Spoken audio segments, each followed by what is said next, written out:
بسم اللہ الرحمن الرحیم۔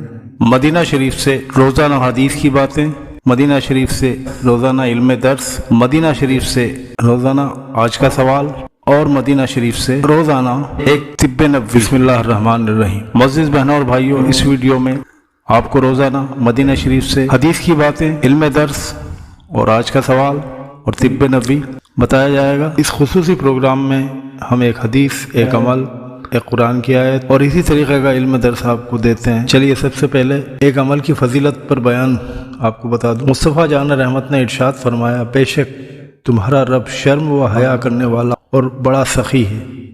وہ بندے سے اس بات پر شرماتا ہے کہ بندہ اس کی طرف اپنے ہاتھ اٹھائے اور وہ اسے خالی جانے دے، یہ ممکن ہی نہیں۔ ترمذی شریف 3556۔ اب ایک گناہ کے بارے میں بتاتا ہوں۔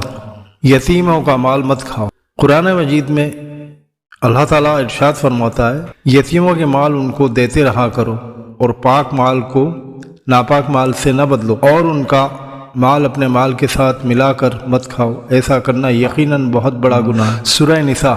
اب اس فانی دنیا کے بارے میں قرآن مجید میں اللہ تعالیٰ جو ارشاد فرماتا ہے، مال اور اولاد قرب آخرت کا ذریعہ نہیں ہے۔ تمہارے مال اور تمہاری اولاد ایسی چیز نہیں جو تم کو درجے میں ہمارا مقرب بنا دے، یعنی اللہ کا قریبی بندہ بنا دے، مگر ہاں جو ایمان لائے اور نیک عمل کرتے رہے تو ایسے لوگوں کو ان کے اعمال کا 2 گنا بدلہ ملے گا اور وہ جنت کے بالا خانوں میں آرام سے رہیں گے۔ سورہ سبا آیت نمبر 37۔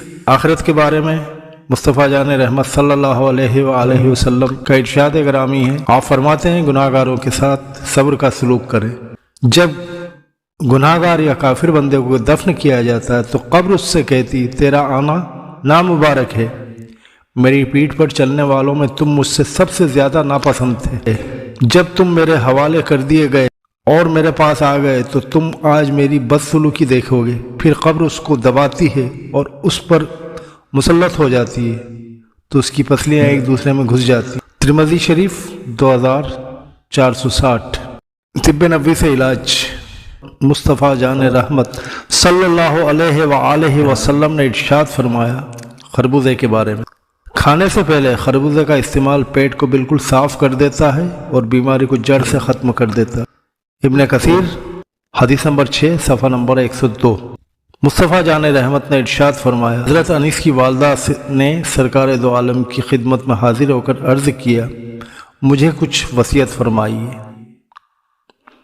آپ صلاۃ والسلام نے ارشاد فرمایا، گناہوں کو چھوڑ دینا بہترین ہجرت ہے، فرائض کی حفاظت کرنا بہترین جہاد ہے، اور ذکر الہی بکثرت کرتی رہو، اس لیے کہ تم اللہ کے یہاں اس سے زیادہ محبوب چیز لے کر نہیں جا سکتی۔ طبرانی کبیر 20821۔